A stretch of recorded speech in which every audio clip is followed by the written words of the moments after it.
Assalamualaikum. Kembali lagi di channel saya. Sebelumnya, yang belum subscribe, tolong subscribe dan aktifkan tanda loncengnya supaya kamu tidak ketinggalan cerita-cerita menarik dari saya. Sarmi, ucap Aminah lirih. Dia menatap nyala bayangan tubuh Sarmi yang masih terlihat di bawah pintu. Dia menaruh tubuh bayi merah itu di atas kasur dengan amat penuh hati-hati. Tunggu di sini dulu ya, Nek. Ibu akan kembali. Lihat, ada ayah di sana. Tunjuk Aminah pada jasad Adiwasrah yang terbujur kaku bersimbah darah dengan beberapa luka tusukan dan dada yang telah terbelah. Aminah membuka pintu. Benar saja, Sarmi nampak terkejut ketika pintu dibuka sekaligus oleh Mak Aminah. "Aminah?" ucap Sarmi lirih dengan nada bergetar. "Apa yang kamu lihat?" tanya Aminah. Sarmi menggelengkan kepala.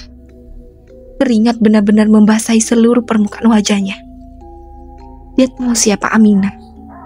Sarmi amat sangat mengenal Aminah, sebab mereka telah berteman sedari kecil. Pun segala hal yang Aminah lakukan, dia tahu, karena temannya itu selalu bertanya padanya sebelum melakukan sesuatu yang membuatnya bimbang. Aminah kecil tidak bahagia, meskipun dia adalah anak semata wayang, namun hidup di dalam keluarga yang serba kekurangan. Sang ayah berperangai buruk dan tukang mabuk. Pernah beberapa kali Aminah sendiri melihat ayahnya sedang bercumbu dengan wanita lain di dalam rumah mereka, saat ibu Aminah sedang tidak berada di rumah.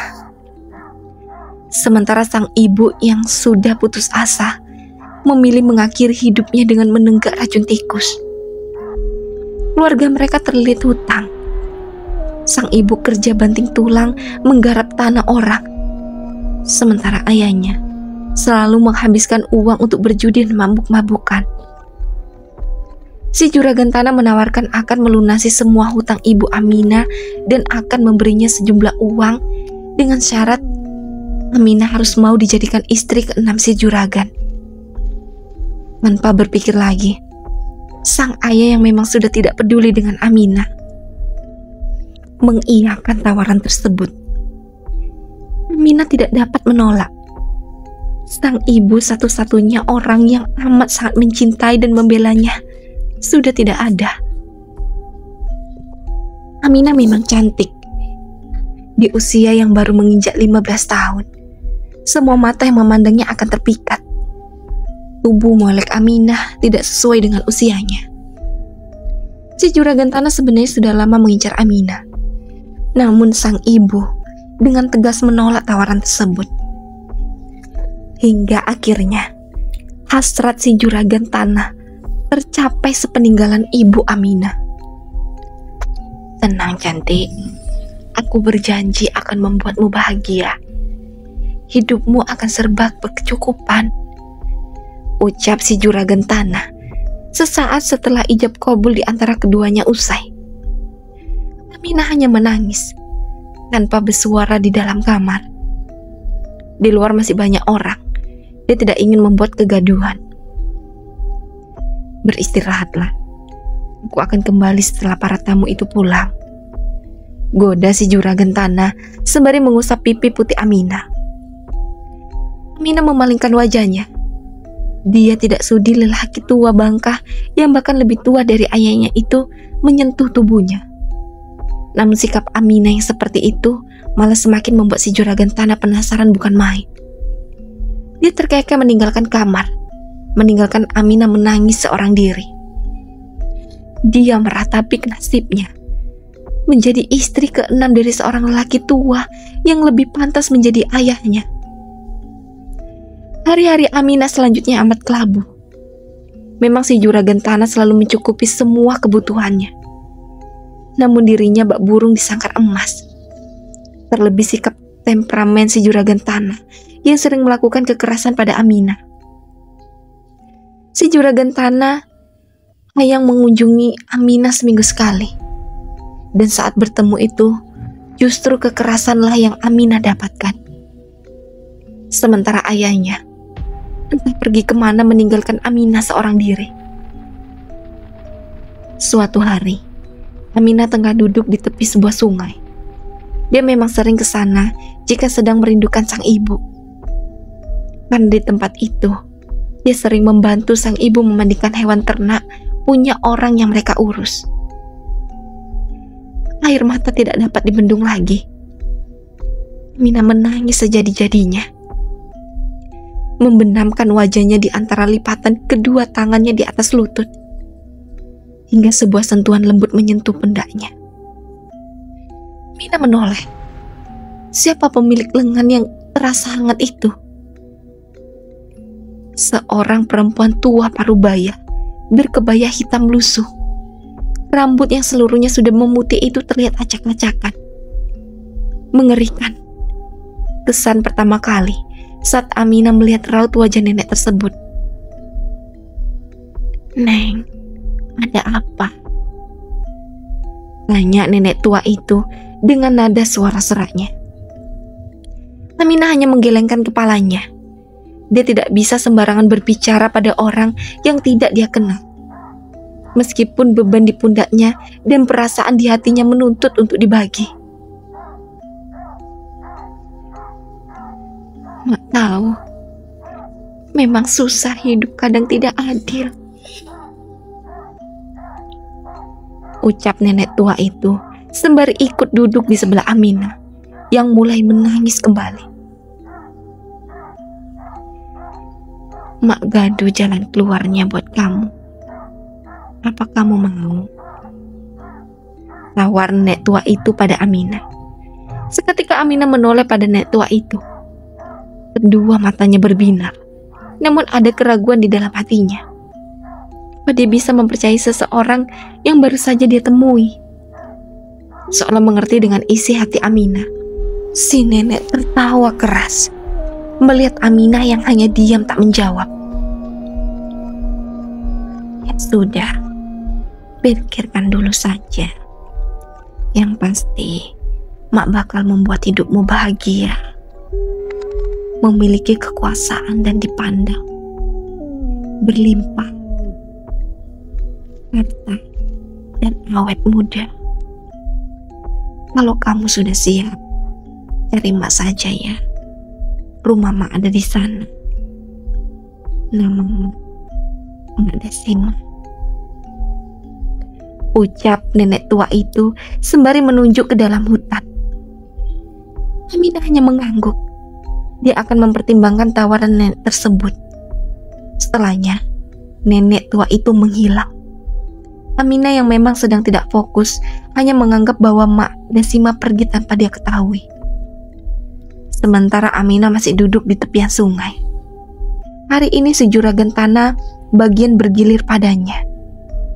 Di dalam hati Aminah sungguh ketakutan, karena pasti juragan tanah itu akan kembali memukulnya kembali habis-habisan. Hingga akhirnya, mau tidak mau, dia harus kembali pulang. Ketidakberdayaannya di rumah malah akan semakin membuat si juragan tanah itu murka.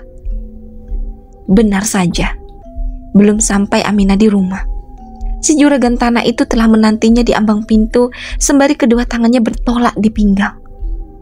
Tatapan matanya nyala. Bibirnya sedari tadi terus meracau tidak jelas. "Dari mana saja kamu, ha?" bentak si juragan tanah pada Aminah. Aminah hanya terdiam dan menundukkan wajahnya. Percuma. Meskipun dia jawab, itu tidak akan membuat si juragan tanah tidak akan memukulinya. Suami pulang itu bukannya disambut, dandan yang cantik, masak yang enak. Ini malah keluar saja, mendatangi lelaki lain ya kamu, bentak juragan tanah itu dengan nada yang lebih tinggi. Juragan tanah lantas menarik lengan Aminah hingga tubuh kecil Aminah yang semakin kurus membentur sebuah meja kayu di ruang tamu. Aminah hanya diam. Dia tidak melakukan perlawanan apapun. Dia hanya bisa menangis sembari menahan sakit di sekujur tubuhnya. Sebuah tendangan kencang mengenai perut Aminah. Seketika rasa nyeri yang teramat dia rasakan di dalam perutnya. Seketika darah merembas keluar dari kedua paha Aminah. Si juragan tanah tampak terkejut. Tidak biasanya dia menyakiti Aminah sampai seperti itu. "Hei Bruda!" teriak si juragan tanah memanggil anak buahnya yang sedang berada di luar, sembari merangkul tubuh Aminah. Seketika rasa ibanya muncul. "Cepat, panggil bidan desa atau dukun beranak." Tidak begitu lama, akhirnya seorang dukun beranak datang. Dia masih terlihat muda untuk profesi yang dijalaninya. Aminah telah terbaring di kasur dalam kamar. Juragan tanah tidak beranjak sedikit pun darinya. Dia amat sangat khawatir. Setelah diperiksa, dukun beranak itu hanya menggeleng-gelengkan kepalanya sembari tangan kanannya tengah menggenggam sesuatu. "Neng Aminah keguguran, Kang," ucap dukun beranak itu dengan nada pelan. Si juragan tanah kaget bukan kepalang. Dia tidak tahu sama sekali bahwa Aminah tengah hamil anaknya. "Janinnya," ucap dukun beranak itu sembari menyerahkan sebuah janin yang belum berbentuk sempurna. Hanya ada sebuah titik hitam bakal mata di sana. Ukurannya hanya sebesar anak tikus yang baru lahir. Si juragan meraih janin itu. Dia menatapnya dengan kedua mata yang mulai berbinar. Sungguh, dia tidak akan memukuli Aminah jika tahu dirinya tengah hamil. Si juragan tanah menangis terseduh-seduh sembari sesekali mencium janin kecil di tangannya. Sementara Aminah sendiri belum sadarkan diri. Dia masih terbaring lemas dengan wajah yang terlihat pucat. "Jangan lupa dikuburkan ya, Kang. Neng Aminah, biarkan supaya beristirahat dulu. Kalau Neng Aminah sudah bangun, berikan ramuan yang sudah saya buatkan itu. Saya pamit," ucap si dukun beranak. Dia pun tidak kuasa menahan tangis dan menyaksikan pemandangan di depan matanya. Terlebih dia tahu bahwa memang Aminah sering dipukuli oleh suaminya. Terbukti dengan beberapa luka legam yang dia dapati di tubuh Aminah. Dukun beranak itu tidak ingin menunggu Aminah bangun. Dia tidak tega melihat Aminah menerima kenyataan yang ada. Si juragan hanya mengangguk. Dia tidak menjawab apapun yang dukun beranak itu katakan. Dirinya benar-benar terpukul. Kang, ucap Aminah lirih sembari berusaha membuka kedua matanya. "Lihat, gara-gara kamu anak saya jadi meninggal," bentak si juragan tanah dengan menunjukkan janin kecil merah di telapak tangannya. Meskipun memiliki istri 6, namun dia hanya memiliki 2 orang anak. Kehamilan istri-istrinya selalu bermasalah. Oleh sebab itu, dengan gugurnya janin yang dikandung Aminah, membuat si juragan tanah semakin murka. Aminah hanya diam, namun perlahan-lahan air mata mulai membasahi kedua pipinya. Aminah pun tidak tahu bahwa dirinya tengah hamil. Sontak saja, keguguran ini benar-benar membuat hatinya terpukul. Si juragan tanah menahan amarahnya. Dia tidak mungkin memukuli Aminah dengan kondisinya seperti itu. Raut wajahnya merah padam. Tidak mau terus melihat Aminah, akhirnya si juragan tanah memilih meninggalkan Aminah seorang diri di dalam kamar. Aminah terus menangis, sembari memukuli perutnya berulang kali. Sampai kemudian, Kesadarannya hilang. Darah masih terus mengalir dari sela-sela kedua pahanya. Sarmi masih setia menunggu Aminah yang masih belum sadarkan diri. Berulang kali dia memeriksa keadaannya, sambil terus mengganti handuk yang digunakan untuk mengopres kening Aminah. Si juragan tanah telah pergi. Dia memanggil dukun beranak itu lagi untuk menemani Aminah. Sarmi. Dia adalah Sarmi. Satu-satu teman baik Aminah sedari kecil yang setia menemaninya sampai berada di titik ini. Sarmi menangis. Dia benar-benar merasa iba pada jalan hidup yang harus Aminah lewati. Ditinggal mati oleh sang ibu, dijual oleh sang ayah, dan kini mendapatkan suami yang tidak benar-benar mencintainya. Sarmi memperhatikan setiap jengkal tubuh Aminah. Penuh luka lebam membiru di beberapa bagian. Sementara pendarahan yang terjadi sudah Sarmi atasi. Dia menggunakan obat-obatan herbal yang ibunya ajarkan. Karena Sarmi adalah anak sematawayang seorang dukun beranak di desa itu. Jadi mau tidak mau, suka ataupun tidak, dia harus mewarisi profesi sang ibu. Perlahan Aminah mulai membuka kedua matanya samar. Dia belum bisa melihat dengan jelas. Namun dia tahu bahwa Sarmilah yang berada di dekatnya. Sarmi, ucap Aminah lirih. Sarmi segera menyeka air matanya. Dia memegang erat tangan Aminah sambil berusaha tersenyum. Iya Aminah, ini aku, jawab Sarmi dengan nada terbata-bata. Bagaimana semua ini bisa terjadi, Sarmi? Anakku telah... Aminah menghentikan ucapannya. Dia kembali teringat saat si juragan tanah menyodorkan janin merah kepadanya. Sudahlah Aminah. Ini bukan kesalahanmu. Kamu sendiri pun tidak tahu kan jika sedang hamil. Ucap Sarmi berusaha membuat agar Aminah benar-benar tidak merasa bersalah. Aminah hanya mengangguk. Namun rasa bersalah masih saja bergelut di benaknya. Andai dia tahu bahwa dirinya hamil dan mengatakannya pada si juragan tanah, pasti si juragan tidak akan memukulinya.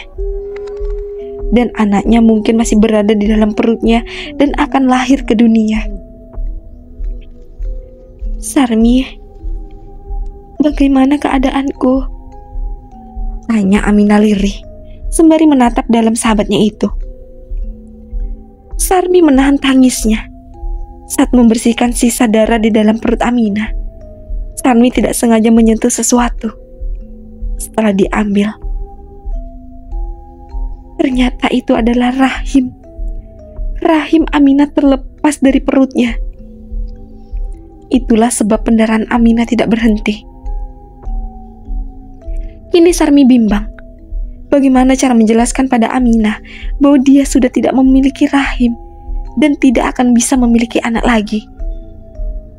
Mungkin memang kondisi Aminah yang sedang lemah dan tendangan si juragan tanah yang lumayan kencang hingga mampu membuat janin yang Aminah kandung keguguran.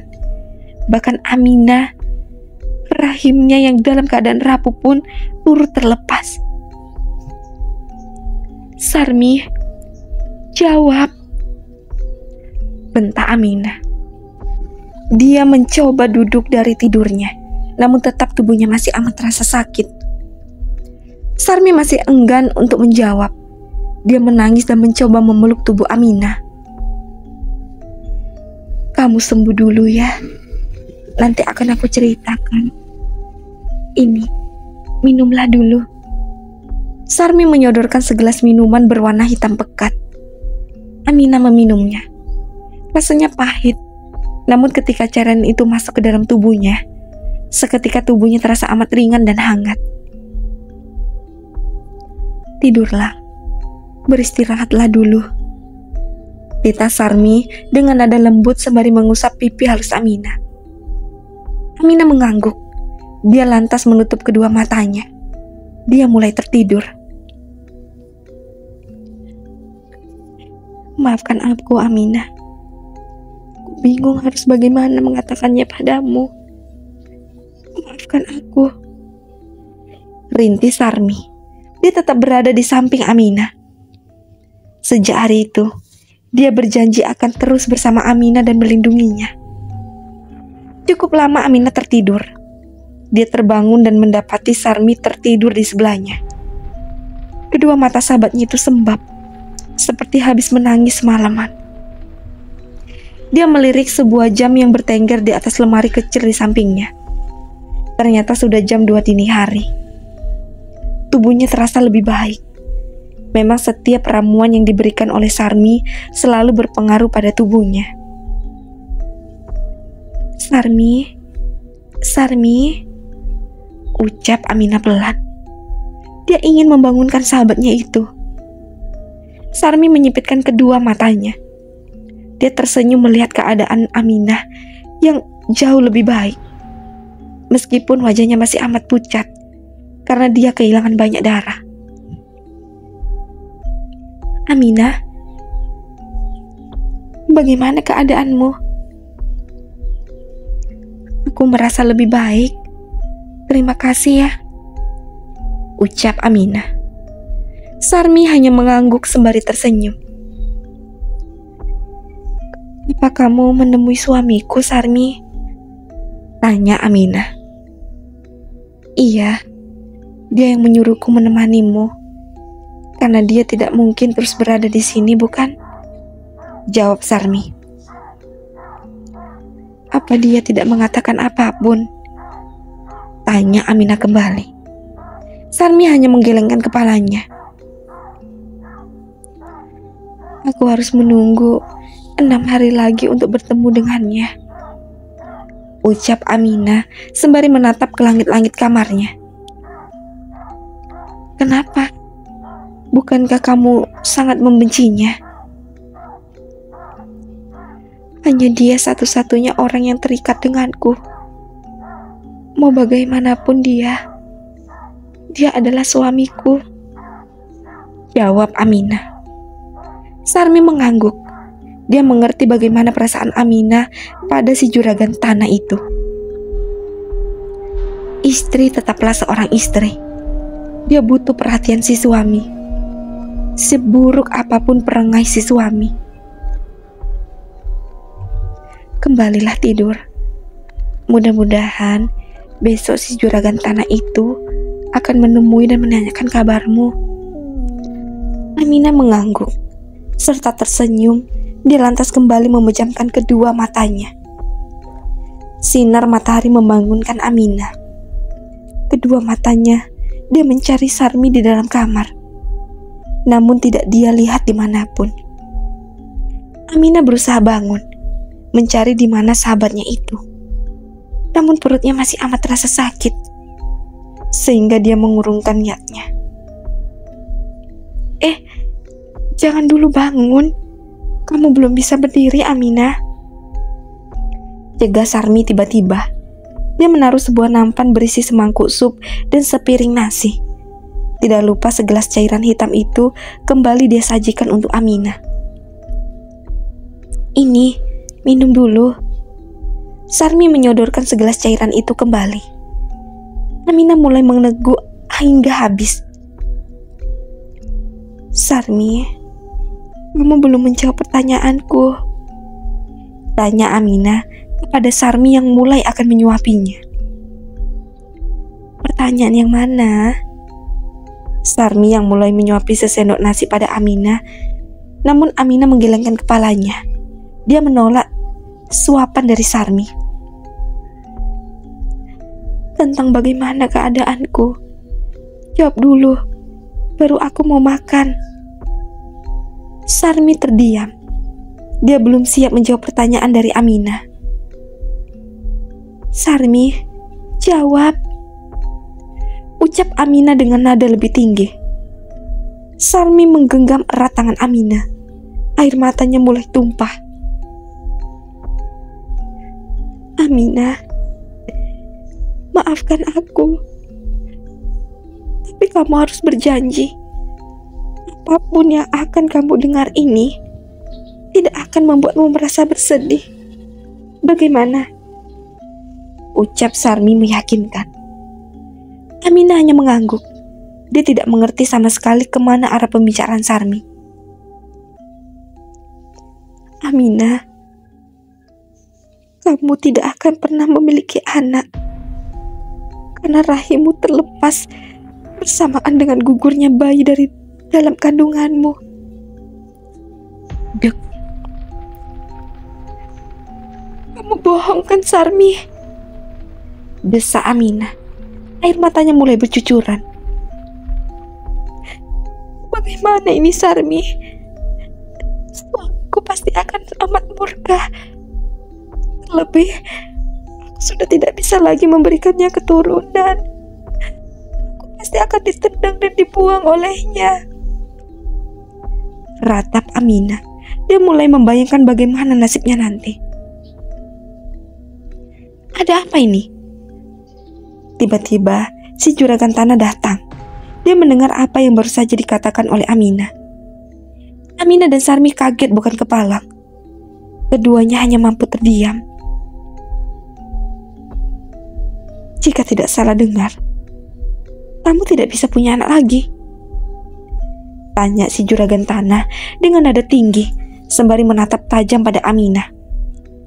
Aminah hanya terdiam. Juga dengan Sarmi. Sarmi menggenggam tangan Aminah kuat-kuat. Dia berusaha menguatkan sahabatnya itu. Jika benar, bagaimana Kang? Akang akan meninggalkan saya?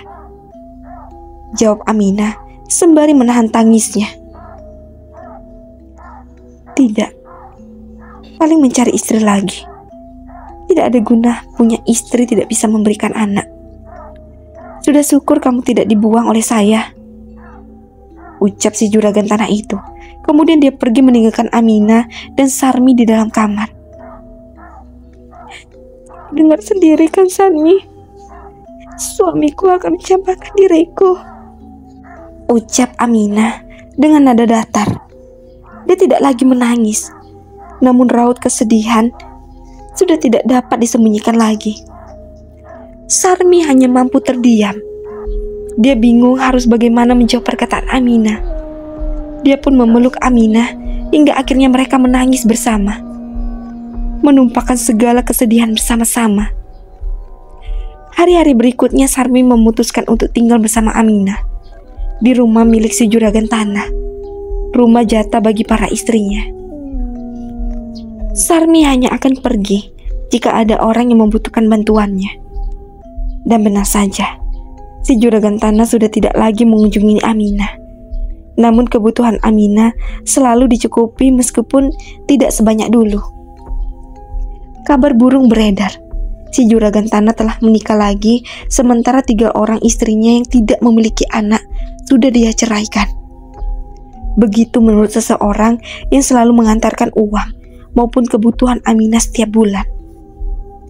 Hati Aminah meradang. Sungguh dia tidak sudi jika harus dimadu. Sementara saat itu, si juragan tanah berjanji tidak akan menikah lagi.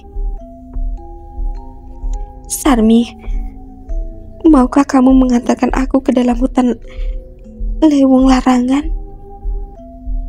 Ucap Aminah kepada Sarmi yang tengah sibuk memotong wortel di dapur. Lewung Larangan? Untuk apa? Setahuku hutan itu angker, Aminah. Jawab Sarmi.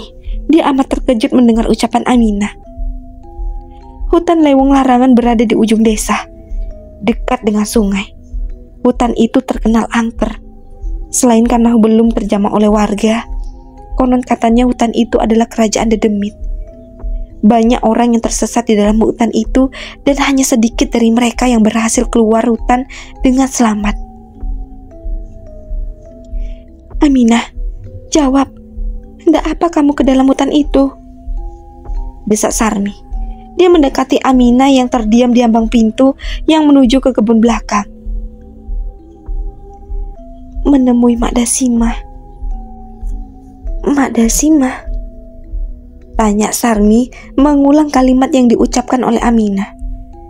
Aminah hanya mengangguk. Dia menunggu reaksi dan perkataan Sarmi selanjutnya. Siapa dia? Mana mungkin ada orang yang tinggal di dalam hutan itu, Aminah? Kamu bercanda ya? Tanya Sarmi memastikan. Tidak, sungguh ada seseorang nenek tua bernama Dasimah yang tinggal di dalam hutan itu. Beberapa hari yang lalu, kami sempat berbicara. Aku masih ingat dengan wajahnya, ucap Aminah meyakinkan. Sarmi mengerutkan dahi, berkali-kali dan menggelengkan kepalanya. Sepertinya yang kamu temu itu dedemit, Aminah. Dia bukan manusia. Yang masih penasaran, lanjut ke part selanjutnya. Dan jangan lupa aktifkan tanda loncengnya dan subscribe. Assalamualaikum.